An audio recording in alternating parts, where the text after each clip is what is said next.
হিম বন্দে মাতারাম, আমি দয়ানাথ, আপনাদের প্রিয় কাছের মানুষ। যে দেশের দেশের পরিস্থিতি যেমন চলছে, দেশের আইনজীবী যত চলছে, দেখতেই পাচ্ছেন দেশের কোথায় কি যাচ্ছে, দেশটা কোথায় পৌঁছেছে। আপনাদের সবাই ভাবতেই পারছেন, মানুষের সতর্ক থাকার দরকার, মানুষের সতর্ক থাকার প্রয়োজন। কেন কি বিন্দুমাত্র মানুষের থাকার প্রয়োজন, কেন কি মানুষ ভুল পথে অনেক চলে যাচ্ছে, কিন্তু ভুল পথের থেকে নিয়ে আসার দায়িত্ব মানুষ। কেন কি আর কেউ ফিরিয়ে নিয়ে আসতে পারবে না মানুষ জাতিকে, কেন কি মানুষ ছাড়া মানুষকে। তো আজ সরস্বতী পূজা হ্যাঁ, পুজো।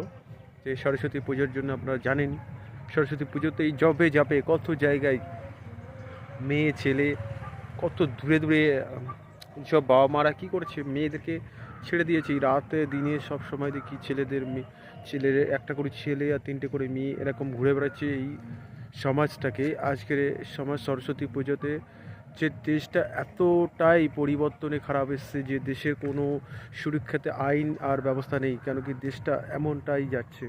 জয় হিন্দ, বন্দে মাতারাম। আপনাদের পরবর্তী ভিডিও আপনাদের সবার